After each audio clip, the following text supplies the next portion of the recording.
Keystone Steel and Wire Company began in 1889 in a blacksmith shed in Dillon, Illinois. Peter Summer, who had rented the farm, just knew there had to be a better way to make fences. Maintaining wooden fences was one of the toughest chores on any farm, and Summer realized that if fences could be made of metal, they would need less work. So he and his sons invented a machine that wove steel into a mesh, and a new industry was born. The first metal fence Summer put up attracted a lot of attention from other farmers in the surrounding area. They were impressed with the idea, and business was brisk. The flourishing company rapidly outgrew its original home. It moved to a new location in Peoria, Illinois in 1901 and continued to grow fast. In 2002, Keystone was Peoria's second largest employer and one of the largest wire mills in the world. The production plant is about a mile long and measures 2 million square feet. It contains different areas for making steel, wire, and nails, and for drawing, patenting, and galvanizing. In 2006, Keystone's 1,600 employees produced 650,000 tons of steel, working entirely from pig iron and scrap metal. Keystone makes all sorts of steel materials for fencing. Besides fencing, their woven steel mesh is also used for reinforcing concrete for constructing buildings and roads. Any sort of work with hot metal relied heavily on asbestos from the 1920s to the mid-1970s. Keystone Steel was no exception. Testimony from several asbestos trials in recent years has listed many of the items that were used in the wire and steel mills at Keystone. Asbestos gloves and other asbestos heat-resistant clothing items, such as aprons, were used to protect workers against the hot processes of molten steel.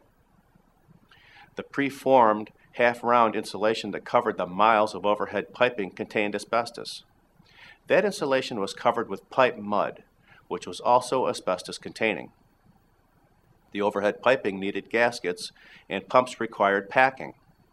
If the piping and pumps were for hot processes, the gaskets and packing contained asbestos. Brick masons lining boilers mixed powdered asbestos into the mortar that held the fire bricks in place. Many fire bricks also contained asbestos, but not all of them. Most of these products were dry and flaky and shed asbestos fibers into the air around the workers. Studies have shown that even in undisturbed air, asbestos fibers are so light that they can remain floating for as long as a month. They can also float long distances, as far as a mile from where they started. Thank you for watching. This video was produced by Asbestos.Net, a leading resource on all aspects of asbestos and mesothelioma. Our priority is to inform victims about the devastating effects of asbestos exposure, mesothelioma, asbestos cancer, asbestosis, and other asbestos-related diseases, and to advise them with a wealth of information.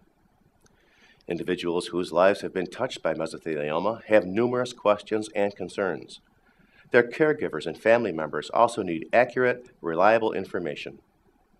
If you or a loved one have been diagnosed with mesothelioma or asbestos cancer and need more information, we invite you to visit and explore the thousands of pages of oncologist-reviewed material on Asbestos.net, to call our convenient toll-free number shown below and speak with a mesothelioma specialist, or to use the simple contact form found at Asbestos.net to request a free copy of our informative books, custom inserts, and DVD. Asbestos.net, information and help for patients and families.